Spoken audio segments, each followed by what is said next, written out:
ஒளிபலிக்கு சரியா இருக்கணும். ஒளிபலிக்கு மட்டும் சரியில்லைன்னு வைங்களே, நாடகமாயா நடந்துச்சு அப்படின்னு எல்லா அளவிற்கு உண்மையிலே நல்ல அருமையான ஒளிபலிக்கு நல்ல ஒருளுக்கு வெள்ள மரம் தேவையில்லை. நல்லா இருக்கு, நன்றி. அதே பாருங்களேன், அருமையான இசைக்கலைஞர்கள். ஏன்னா இருக்கக்கூடிய இசைக்கலைஞர்கள், இங்க இருக்கக்கூடிய ஒளிபலிக்கு இது இரண்டு தான் விடுகிற வரைக்கும் எங்களுக்கு கடவுள் மாதிரி. என்ன தம்பி, அப்படித்தானே? நீங்க தான் எங்களை காப்பாற்றணும். அதுல முக்கியமான புள்ளி யாரு? நம்ம எல்லாம் தொழிலாளினா நம்மளுக்கு இன்னைக்கு முதலாளி யாருமா? யாரு? அப்படியா? ஆக நாடக அமைப்பாளருமாகிய என் அன்பு உயிர் தோழியுமாகிய நகை, அதாவது ராஜநடிகையுமாகிய தேன்மொழி அவர்கள், அவர் சரியா இருந்தாக்கா நல்ல நடிகர்களை நம்ம எடுத்து கொண்டு போய் இன்னைக்கு வந்திருக்கக்கூடிய நடிகர் எல்லாம் மிகவும் திறமை வாய்ந்த நடிகர்கள்லாம் வந்திருக்காங்க. அதுல கலை வந்துட்டாலே கல்லா கல்லா இருக்கணும். என்ன தம்பி, அப்படி இருக்கணும். இருக்கட்டும், முருகனை வழங்க வேண்டும்.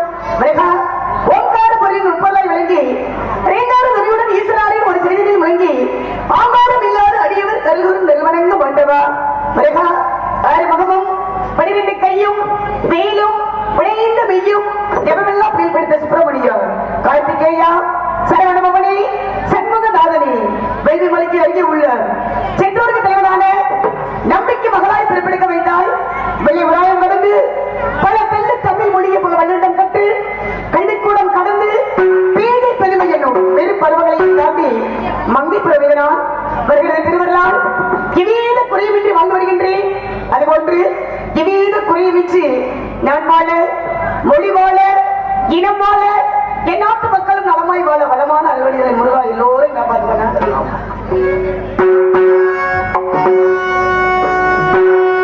அழகாலே பழனி மலை ஆண்டவா,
என்ன தம்பி கிளம்பிடுவோமா?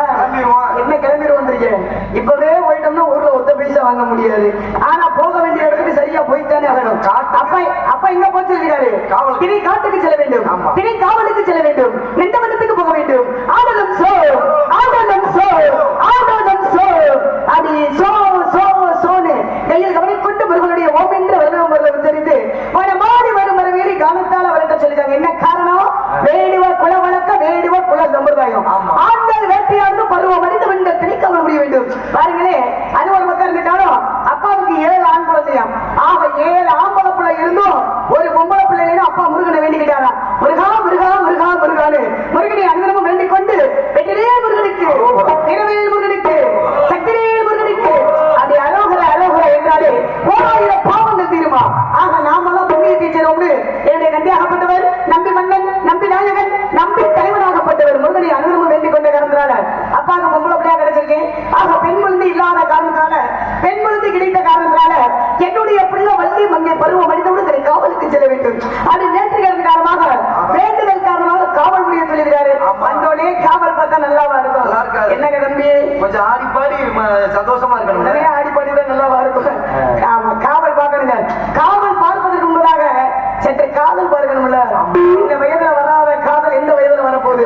என்னுடைய வயது தெரியுமாங்க? என்னுடைய வயது 12ல இருந்து 13 ஆரம்பம். சிவ சிவா சிவ சிவா, அதே அப்பா சிங்கம்மா சொல்லல அப்படி இருக்கு. சரி இருக்கட்டும். ஆக பாருங்க, வள்ளியோட வயது கதையின் முறைப்படி 12 தான் இப்ப ஆரம்பமே. ஆக அப்பவே ஒரு கதையில் 50 ஆசை வரும் இருக்காங்க. 50 வயது ஆசை இருக்கும்போது என்னுடைய வயது 12 வயது ஆகிருக்கு. எனக்கெல்லாம் 50 ஆசை தான் இருக்கு. என்ன செய்ய? ஆசையா மனிதன் நிறைய மனிதன் இருக்காங்க. ஆசையில் எத்தனை விதமான ஆசை? ஒண்ணு சிற்றின்பம், மற்றொன்று பேரின்பம். சிற்றின்பம் என்றாலே காமக்கலை, பேரின்பம் என்றாலே பக்தி கலை இருக்காங்க. இன்னொரு ஆசை இருக்கு பாருங்க, எனக்கு பிடிக்காத ஆசை, அதாங்க பேராசை. பேராசை பட்டுட்டு வைங்களே பெரு நஷ்டம். அவரை கஷ்டத்துக்கு அண்டாத்துக்கு போக கூடாது காரணத்தால, பேரின்பத்தால, பக்தியால என்னுடைய காதல் கனவை ரொம்ப நாளா சொல்லலாம்னு நினைக்கிறேன். சொல்லிடுவா, அவர் எப்ப வருவாரு, எப்படி வருவாரு? ஆனா இன்னைக்கு வந்திருக்க முருகன் சரியா 8 மணிக்கு வெளியில வந்துருவாரு. நாளைக்கு காலையில 8 மணிக்கு அப்படியாலே அப்படிட்டு வந்திருக்கோம். அதை ஏங்க குறித்த நேரத்தில், குறிப்பிட்ட நேரத்தில், சரியான நேரத்தில் 3 மணிக்கு வந்துருவாரு நினைக்கிறேன். 3 மணி அளவில் வந்துருவாரு. அப்பேற்பட்ட எம்பெருமான் முருகருமானே 5 வயதுல அறியா பருவத்தில் ரொம்ப நாள் நினைச்சுக்கிட்டே இருக்கிறேன். 5 வயதுல வரக்கூடிய காதல் என்ன காதல் தெரியுமா? தெய்வீக காதல், ஆன்மீக காதல். அப்பேற்பட்ட காதல் மலையில எம்பெருமான் முருகருமானே என் கண்ணு அப்படி வா வா அந்த சிறு சிறு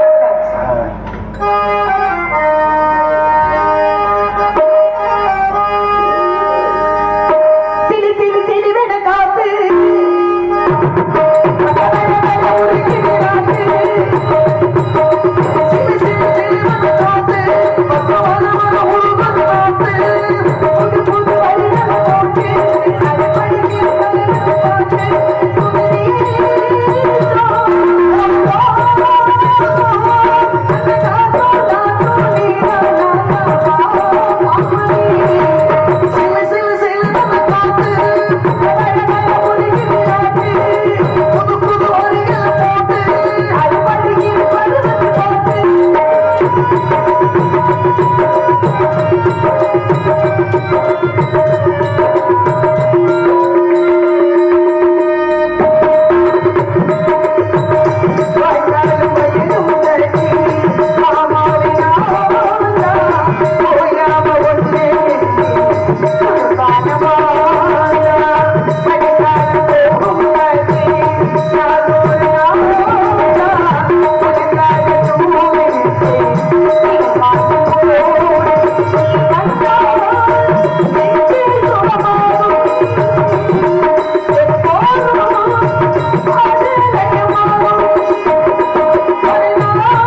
சந்திப்பதற்கு முன்பதாக எந்த விஷயத்திலுமே போட்டி இருக்கணும். என்னங்க தம்பி?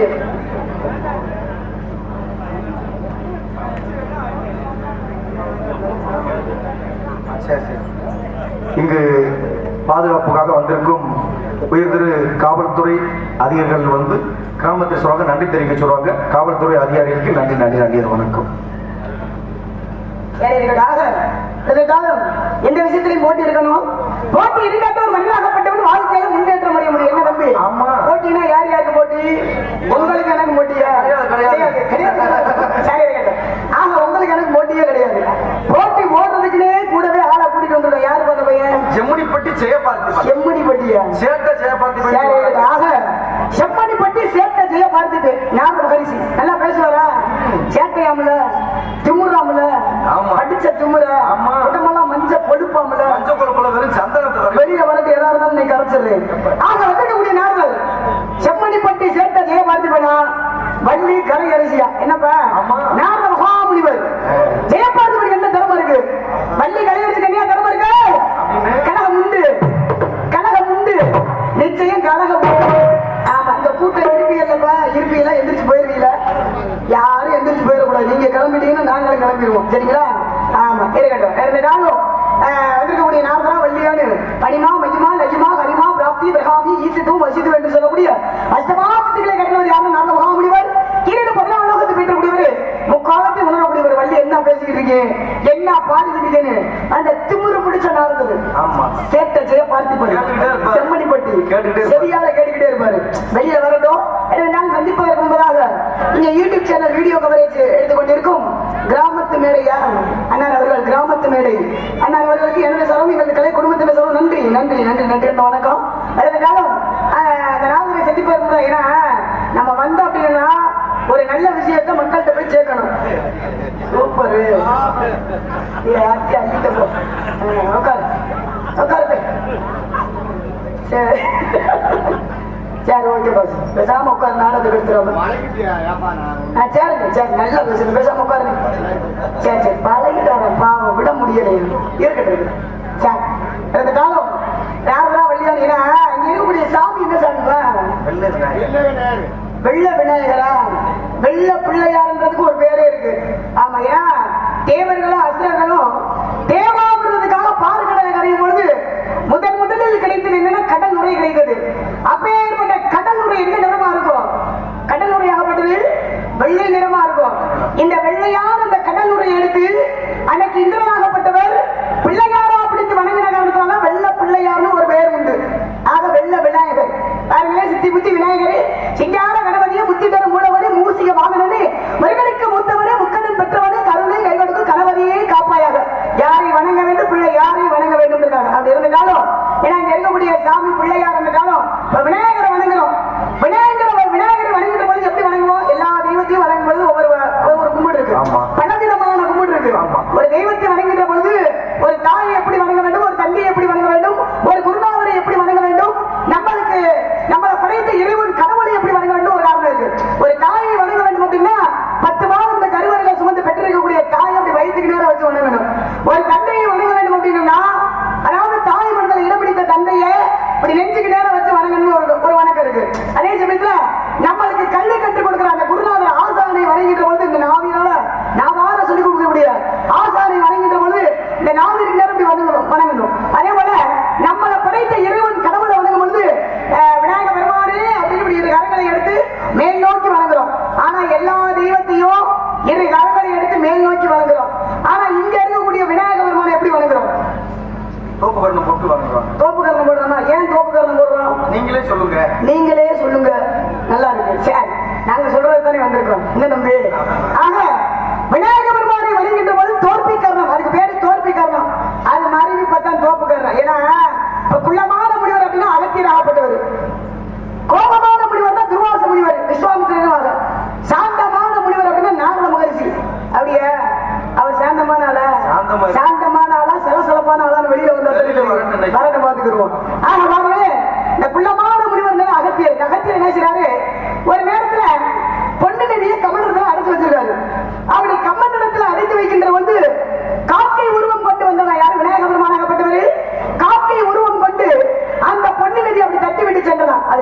விட்டு சென்று போது அது வறண்டு விரிந்து போனதுனால இன்னைக்கு காவேரின்னு ஒரு பெயர் உண்டு. அதுக்கு ஒரு காரணம் இருக்கு.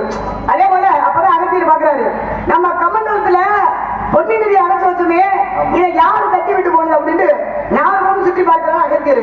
சுற்றி பார்க்கின்ற போது ஒரு சிறுவனாகப்பட்டவன் சிரித்துக் கொண்டே இருந்தானா. அப்பதான் பார்த்தாரு, டேய் தம்பி, இந்த வேலையை நீ தான் செய்தாயோ அப்படின்னு சொல்லிட்டு யார் வருது, அகத்தியராகப்பட்டவர் அந்த சிறுவனுடைய தலையில அப்படி ஓங்கி குட்ட போனாராம்.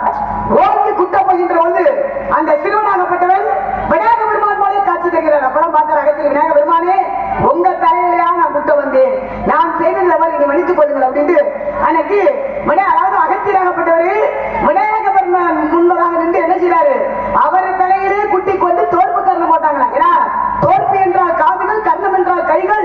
இந்த கைகளினால் காதுகளை பிடித்து தோற்பி கர்ணம் தோற்பி கர்ணம் தோற்பி கர்ணம் அது மறுபடியும் இப்ப தோப்பு கர்ணமா வந்துருச்சு. இப்பேற்பட்ட விஷயங்கள்லாம் இருக்கு. தெய்வத்தை வணங்குகின்ற போது இதுக்கு கரங்களை எடுத்து வணங்குற ஒரு காரணம் இருக்கு. இப்ப விநாயக பெருமான் கோவிலுக்கு போறமே கையில என்ன கொடுப்பாங்க, யாராவது சொல்லுங்க, என்ன கொடுப்பாங்க? கோவிலுக்கு போயிட்டு போது என்ன கொடுப்பாங்க? திருநீர் கொடுப்பாங்க. ஆக திருநீரிட்டால் யார் கெட்டார் என்றாங்க, சிவனை மறந்தார் எவர் வாழ்ந்தார், சிவாயம் என்று சிந்திப்போருக்கு அபாயம் ஒருபோதும் இல்லை ஐயனே. அதுல என்ன ஒண்ணு அப்படின்னா, திருநீர் கொடுக்குறாங்களே, விநாயக பெருமான் கோவிலுக்கு போகின்ற போது ஆலயத்துக்கு செல்கிற போது திருநீர் கொடுக்குறாங்க. அந்த திருநீரை நம்ம என்ன செய்யறோம், நெற்றில இட்டு மீதி இருக்கக்கூடிய திருநீர் என்ன செய்யறோம், வீட்டுக்கு கொண்டு போயிருவோம். ஆனா சிவனுடைய ஆலயத்துக்கு போகின்ற பொழுது திருநீர் கொடுக்குறாங்கல்ல, அந்த திருநீர் அந்த நெற்றில இட்டு மீதி இருக்கக்கூடிய திருநீரை அந்த ஆலயத்திலே கோவிலே வச்சுட்டு வந்துடும். என்ன காரணம்பா, சிவன் சொத்து குலநாசம் எல்லாரும் சொல்றாங்க. சிவன் சொத்து குலம் நாசம். அந்த திருநீரை எடுத்துட்டு போயிட்டா சிவபெருமான் நம்ம குலத்தவே நாசம் பண்ணிடுவாரா? கிடையாது. ஏன்னா சிவன் சொத்து குலம் நாசம் அப்படின்னா அதுக்கு ஒரு காரணம் இருக்கு. சிவனுக்கு சொத்து யார் தெரியுமா, சிவனுடைய பக்தன் தான் சிவனுக்கு சொத்து. அந்த பக்தனுக்கு பிறரால் ஆபத்து ஏற்பட்டால் அவனுடைய குலத்தவே நாசம் பண்ணிடுவாரா. அதனால சிவன் சொத்து குலம் நாசம் ஒரு காரணம் சொல்லுவாங்க. இன்னொரு விஷயமும் இருக்கு. ஏன்னா சேர நாடு, சோழ நாடு, பாண்டிய நாடு, தொண்டை நாடு. சேர நாடு வேகமுடித்து, சோழ நாடு சோறுடைத்து, பாண்டிய நாடு முத்துடைத்து, தொண்டை நாடு சான்றோர்கள் உடைத்து. சான்றோர்கள் யாரு, நிறைய அறிவாளிகள் இருக்கக்கூடிய பகுதி. அறிவாளிகள் யாரு, நம்ம தொண்டை நாட்டிலே இப்ப சிவனை வழிபடுறவங்க 63 நாயன்மார்கள், பெருமாளை வழிபடுறவங்க 12 ஆழ்வார்கள். இல்ல நம்ம தொண்டை நாட்டுல 63 நாயன்மார்கள்ல 41 நாயன்மார்கள் பிறந்த நாடு நம்ம தொண்டை நாடு. அதே போல இன்னைக்கு உலக படுகொலை நூல் எடுத்துக்கோங்க, யாரு ஏற்றது, வள்ளுவர் பெருந்தகை. அப்பேற்பட்ட வள்ளுவர் பெருந்தகை பிறந்த நாடு நம்ம தொண்டை நாடு. அதனாலதான் ஆன்றோர்களும் சான்றோர்கள் நிறைந்த நாடு நம்ம தொண்டை நாடு. நிறைய அறிவாளிகள் இருக்கக்கூடிய பகுதி அப்படின்னு இருக்காங்க. என்ன ஒரு விஷயம் அப்படின்னா, சிவன் சொத்து குலம், கொஞ்சம் கேளுங்க, சிவன் சொத்து குலம் நாசம்ன்றமே என்ன காரணம்? 63 நாயன்மார்கள்ல கோட்புலி நாயனார் ஒருத்தர் இருக்காரு. யாரு? கோட்புலி நாயனார். அவர் என்ன செய்றாரு, ஒரு நல்ல ஒரு வீரமான ஆளு. கோட்புலி நாயனார் வீரமான ஆளு. இவர் என்ன செய்றாரு அப்படின்னா, எந்த இடத்துக்கு போனாலும் வெற்றியோட வருவாரு. வெற்றியோட வருகின்ற போது நிறைய பொறுக்குவியலோட வருவாரு. அந்த பொறுக்குவியெல்லாம் நெருக்குவியலாக மாற்றி அமைச்சு சிவனுடைய பக்தனுக்கு கொடுத்துக்கிட்டே இருப்பாரு. தான தானமா மூட மூடியா இல்லைன்னு சொல்லாம கொடுத்துக்கிட்டே இருப்பாரு. ஆனா அவருடைய குலத்தை சார்ந்தவங்க யாருக்குமே கொடுக்க மாட்டாரு. ஒரு நேரத்தில் என்ன செய்யறாரு, இந்த கோட்புலி நாயனாரு போர் புரிய போறாரு. போர் புரிய போகின்ற வந்து அவருடைய குலத்தை சார்ந்தவங்களை கூப்பிட்டு சொல்றாரு, சிவனுக்குரிய சொத்து, சிவனடியார் யாரு வந்து கேட்டாலும் இல்லைன்னு சொல்லாம கொடுத்துக்கிட்டே இருக்கணும். ஆனா நீங்க வந்து இதை அனுபவிக்க கூடாது, சோறா சமைச்சு சாப்பிட கூடாது, இது சிவனுக்கு செய்யக்கூடிய துரோகம் அப்படின்னு ஒரு யார் வந்து கேட்டாலும் கொடுத்துக்கிட்டே இருக்கணும், நீங்க அதை அனுபவிக்க கூடாதுன்னு ஒரு சொல்லிட்டு கிளம்பிடுறாரு. யாரு? கோட்புலி நாயனார். அப்படி அவர் போயிட்டு வரும்போது, போர் புரிய போயிட்டு வருகின்ற வந்து நானே பஞ்சபாட்டில கிடக்கு, பசி பட்டினி பஞ்சபாட்டில கிடக்கு. அப்படி இருக்கின்ற போது அப்பதான் பார்த்தாரு கோட்புலி நாயனார், என்னடா நானே இப்படி பஞ்சபாட்டில கிடக்கேன் அப்படின்னு சொல்லிட்டு அவருடைய குலத்தை சார்ந்தவங்களை கூப்பிட்டு கேட்கிறாங்க. இவங்க சொல்றாங்க, பத்தியா சிவனுடைய பக்தன் வந்து கேட்டாங்க, நாங்க இல்லைன்னு சொல்லி எல்லாத்தையும் அனுப்பி விட்டுட்டோம், இதை நாங்களே சாப்பிட்டுக்கிட்டோம் சோறா சமைச்சு. அப்பதான் அவருக்கு கோபம் வந்துச்சு பாருங்க கோட்புலி நாயனாருக்கு. பக்கத்துல உள்ள வாழை உருவினாரு. வாழை உருவி அவருடைய குலத்தை சார்ந்தவங்க எல்லாத்தையும் வெட்டி எரிஞ்சிடறாரு. ஒரு சின்ன குழந்தைய கூட விட்டு வைக்கல. ஒரு சின்ன பையன், 3 வயது பையன், அதை ஓடிக்கிட்டு இருக்கான். அப்படி ஓடிக்கின்ற போது அந்த பையனை கூட விட்டு வைக்கிற, அவனை கூட தூக்கி, ஒரு சிறுவனை கூட தூக்கி அப்படி வெட்ட போகின்ற போது பக்கத்தில் உள்ள காவலர்கள் ஓடிடுறாங்க. ஐயா பாவம், அந்த பச்சை பிள்ளை, இந்த பிள்ளை சாப்பிட்டுச்சா, இந்த பிள்ளைய ஏயா நீங்க வெட்ட போறீங்கன்னு கேட்கும்போது, இந்த பிள்ளை சாப்பிடட்டாலும் இந்த பிள்ளையோடைய தாய் சாப்பிட்டுப்பாங்க, தாய் சாப்பிட்டு தானே குழந்தைக்கு பச்சையாட்டு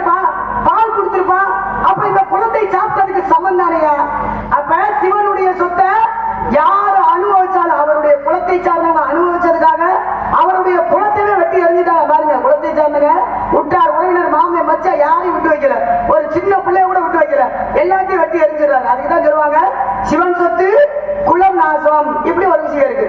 இப்ப பெருமாள் கோவிலுக்கு போறோம். பெருமாள் கோவிலுக்கு போறோம்னா என்னப்பா கொடுப்பாங்க? பெருமாள் கோவிலுக்கு போனா துளசி தீர்த்தம். துளசி தீர்த்தம் கொடுக்குறாங்கல்ல, சொல்லுங்க சும்மா சொல்லுங்க. துளசி தீர்த்தம் கொடுக்குறாங்கல்ல. அதுக்கப்புறம் தலையில ஒண்ணு வைப்பாங்கல்ல, அதுக்கு பேர் என்னப்பா சொல்லுங்க யாராவது?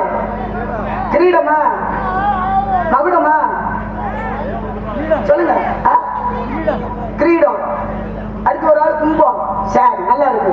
ஆக பெருமாள் கோவிலுக்கு தலையில வைக்கக்கூடியது என்ன அப்படின்னா ஜடாரி என்று சொல்லக்கூடிய பொருள். அந்த பேர் வந்து ஜடாரி. என்ன ஒரு விஷயம் அப்படின்னா பெருமாள் கோவிலுக்கு போறமே துளசி தீர்த்தம் கொடுக்குறாங்கல்ல, அந்த தீர்த்தத்தை கையில வாங்குற வரைக்கும் தான் அது புனிதமானது. அதுக்கப்புறம் என்ன அப்படின்னா இந்த தீர்த்தத்தை வாங்கின்ற பொழுது என்ன செய்யணும், அப்படி கண்ணிலே ஒத்தி கொண்டு நம்ம பருகி விட்டு அதுக்கப்புறம் தலையில தடவிடுறோம். தலையில தடவலாமா? முத கோவிலுக்கு போறோம்னா எதுக்கு போறோம்? புண்ணியத்தை சேர்க்க போறோம். நம்ம அங்க போய் பாவத்தை தான் சேர்க்க போறோம். ஏன், என்ன காரணம்? நம்ம பருகிட்டு தலையில தடவிட்டோம்னா அது எச்சிப்பட்டதுக்கு சமம். அந்த தலையில அதுக்கப்புறம் தீர்த்தம் கொடுத்ததுக்கு அப்புறம் தான் தலையில கொண்டு வந்து பெருமாளுடைய திருவடி தான் ஜடாரி. அந்த ஜடாரி என்று சொல்லக்கூடியது நம்ம தலையில வைக்கிறாங்களே, அது புண்ணியமா பாவமா? யாரும் சொல்லுங்க, சொல்லுங்க. பாவம் தானே, அப்படி செய்யலாமா? அந்த தவறு யாரும் செய்யக்கூடாது. அப்பதான் அஞ்ஞானம் மறைந்து மெஞ்ஞானத்தை பெற வேண்டும் அப்படின்ற விஷயம் இருக்கு. அதெல்லாம் இருந்துட்டாலும் அதே சமயத்துல துளசி கொடுக்குறாங்கல்ல, இந்த துளசியை ஏன் கொடுக்குறாங்க? புனிதமானது சுத்தமானது. புனிதமானது சுத்தமானது. இதுக்கு ஒரு காரணம் இருக்கு. அதாவது இந்த துளசியை கொடுக்குறாங்க அப்படின்னம்னா ஜனகராசுரனுடைய மனைவி தான் பிரிந்தையாகப்பட்டவங்க. இந்த பிரிந்தை என்ன செய்யறாங்க, அவங்க வாங்க வந்து, அதாவது அவங்களுடைய சாவை என்னன்னா தன்னாரத்தை விட்டு பிரதாரத்தை வச்சுக்க கூடாது அப்படின்னு என்ன தெரியுமா, தன்னுடைய கணவனை விட்டு வேகமா மகாவிஷ்ணு என்ன செய்றாரு, அவருக்கு கணவர் மாதிரி ஜனகராசுரன் மாதிரி உருவத்தை மாற்றி அமைச்சு மகாவிஷ்ணு வர அப்படி வருகின்ற பொழுது இந்த பூஜை இந்த பிரிந்தையாகப்பட்டவங்க பூஜை பரிகாரம் செய்து கொண்டே இருக்கின்ற பொழுது இப்படி ஏறி எடுத்து பார்த்துக்கிட்டே இருந்திருக்காங்க. பார்த்துக்கிட்டே இருக்கின்ற பொழுது தன்னுடைய கணவர் தான் வந்துட்டாரோ அப்படின்னு உருவத்தை மாற்றி அமைச்சு வந்தோன்னு தன்னுடைய கணவர் தான் வந்துட்டாரோ அப்படின்னு நம்ம பார்த்தாங்கல்ல. பார்த்த உடனே அந்த பெண்மணியோட கற்புத்தன்மை இழந்து விட்டது. கற்புத்தன்மை இழந்து விட்டோடனே கணவர் உயிர் விழுந்துருச்சு. அதுதானே அவங்களுடைய சூழ்ச்சியா தானே. எப்படியாவது பிரிந்தியுடைய கணவரை கொள்ளணும், இதுக்கு வழி இல்லையா? நம்ம பார்க்கணும், கற்புத்தன்மை இழக்கணும், கணவர் உயிர் விரியணும். கணவர் உயிர் விழுந்துருச்சு. அப்பதான் அந்த பெண்மணி பார்த்தா, அதாவது தன்னுடைய கற்புத்தன்மை இழந்து விட்டுட்டோம், கணவர் உயிர் விழுந்துருச்சு, இனிமேல் இந்த உயிர் நம்மளுக்கு தேவையா அப்படின்ட்டு இந்த விருந்தையாகப்பட்டவங்க தன்னை தானே எரித்து சாம்பல் வைக்கிறாங்க. அப்பதான் பார்த்தாரு மகாவிஷ்ணு, பாவம் இந்த பொம்பளை பிள்ளை நம்ம தீட்டு கட்ட வந்ததே இந்த பிள்ளையோட கணவரை. ஆனா இந்த பெண்மணி இறந்து விட்டால் இவன் இறப்பதற்கு காரணமே நாமறியா, இந்த பெண்ணுக்கு சாப விமோசனம் கொடுக்கணும் அப்படின்னு அன்னைக்கு மகாவிஷ்ணு எங்க போறாரு, நேர கைலங்கிரி போறாரு. கைலங்கிரி போகின்ற போது சக்தியை பாக்குறாரு. அந்த அம்மாட்ட நடந்த அன்னை ஆதி பராசக்தி நடந்த விஷயத்தை சொல்றாரு. அப்பதான் அந்த யாரு ஆதி பராசக்தி என்ன செய்யறாங்க, கையில 2 விதைகளை கொடுத்து தண்ணீரை கொடுத்து பிரிந்தை இருந்த சாம்பல்ல தண்ணீரை தெளிக்க சொல்றாங்க, விதையை தூவ சொல்றாங்க. ஒரு வேகமா வந்து பிரிந்தை இருந்த சாம்பல்ல விதையை தூவுறாரு, தண்ணீரை தெளிக்கிறாரு. அப்படி தெளித்த உடனே அதுல இருந்து கிடைத்ததா, எதுல இருந்து? பிரிந்தை இருந்த சாம்பல் மூலமா கிடைத்ததா துளசி ஆகப்பட்டது. அப்பதான் மகாவிஷ்ணு எடுத்து இந்த பெண்மணி இறந்த காரணமே நாம தான். இந்த பெண் மூலமாக வந்த இந்த துளசியவே என்னை வணங்க வரக்கூடிய பக்தர்கள் யாரா இருந்தாலும் சரி, இந்த துளசியவே பக்தர்களுக்கு பிரசாதமா கொடுக்க வேண்டும் அப்படின்ற ஒரு காரணம். அதே போல இந்த பெருந்தை இருப்பதற்கு காரணம் நாம தான். இந்த பெருந்தை மூலமாக வந்த இந்த துளசியை நாம கழுத்துல நாமளே மாலையா போட்டுக்கிறோம் அப்படின்ற ஒரு காரணம். ஏத்துக்கிறீங்களா நீங்க பேசுறத? ஏத்துக்கிட்டா அப்படி கை நல்லா தட்டுனேன், ஏத்துட்டுங்க முடியும். எனக்கு தான் உட்காந்து சார் இப்படிலாம் நிறைய விஷயங்கள் இருக்கு. நாங்கள் வர செம்மணிப்பட்டியா என்னன்னு பார்த்துக்கிடுவோம். இருந்தாலும் சந்திப்பதற்கு முன்பதாக நாரதரை சந்திப்பதற்கு முன்பதாக ஒரு ஐயப்பன்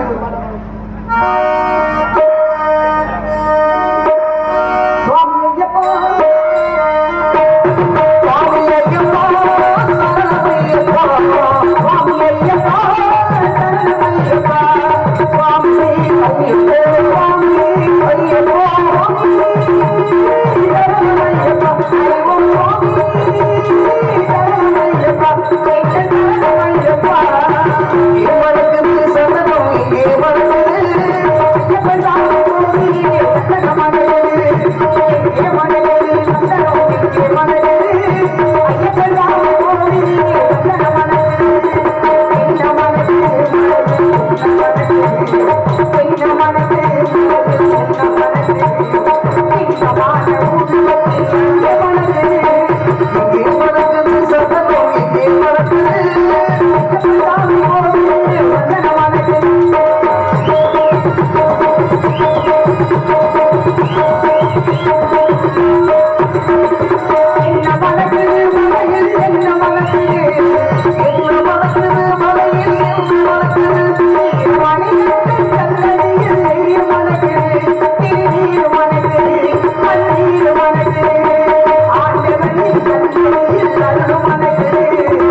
சந்திப்பதற்கு முன்பதாக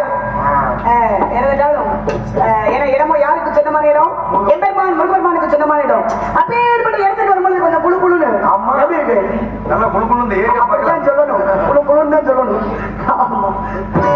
குளிர்ச்சியான இடம் அல்லவா மலை மனுஷான பகுதி அப்பேற்பட்ட பகுதி யாருக்கு சொந்தமான பகுதி எம்பெருமான் முருகன்மானுக்கு சொந்தமான பகுதியாக இருந்தாலும் ஏன்னா முருகன்மானுக்கு பிடித்த மலர் என்ன மலர் குறிஞ்சி மலர் ஆகப்பட்டது அப்பேற்பட்ட குறிஞ்சி மலரை பார்க்கும்போது எப்படி இருக்கு தெரியுமா மலரே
கை தட்டி ஆரவாரப்படுத்த வேண்டியது. நீங்க எந்த அளவுக்கு நீங்க கை தட்டுறீங்களோ அந்த அளவுக்கு தொழில சுறுசுறுப்பு இருக்கும்.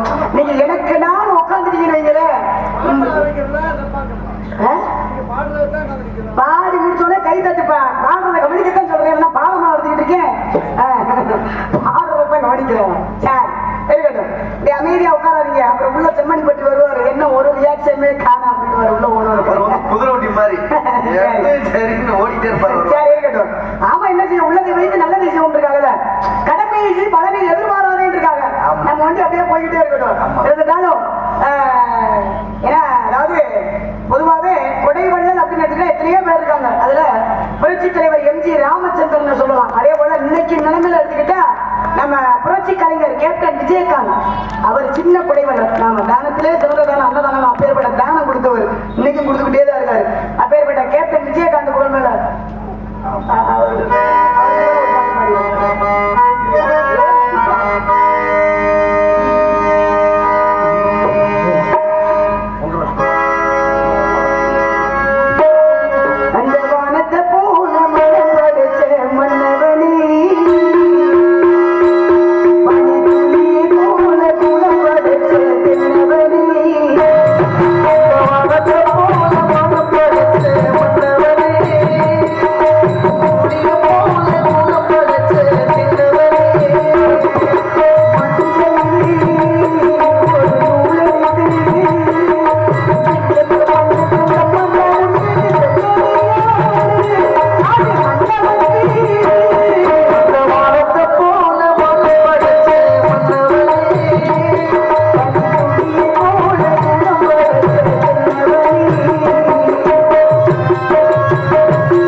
கலைமகள் அலைமகள் மலைமகள் என்று சொல்லக்கூடிய முப்பெரும் தேவிக்கு வாய்த்தது என்ன தட்டு?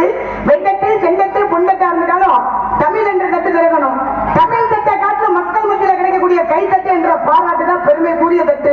அப்பேற்பட்ட கைத்தட்டி அன்போடு விஜயகாந்த் பாடலை பாராட்டி நன்மை ராஜா வெண்ணிலா அவர்கள் 54 ரூபாய் நன்றி நன்றி. விஜயகாந்த் புகழை பாராட்டி அன்பண்ணார் 51 அன்பருக்கு கொடுத்து பெருமைப்படுத்தி அன்பு உள்ளத்துக்கு நன்றி. அடுத்து அன்பண்ணார் 101 விஜயகாந்த் புகழை பாடியதற்காக அன்பருக்கு கொடுத்து பெருமைப்படுத்திய அன்பண்ணார் 101 அன்பருக்கு கொடுத்து பெருமைப்படுத்திய அன்பண்ணாருக்கு நன்றி நன்றி நன்றி நன்றி. வணக்கம் வணக்கம் வணக்கம். இருக்கட்டும் நன்றி. வெற்றிக்க வேண்டிய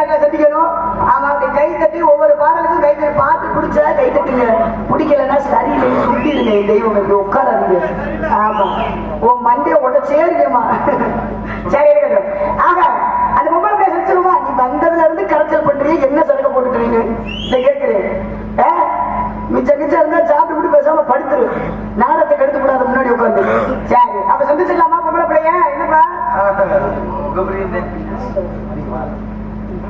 ஆக அன்பு தோழி அருமை தோழி வந்திருக்கக்கூடிய பெண்மணி, ஆமா வந்திருக்கக்கூடிய பெண்மணி ராதா செல்வி.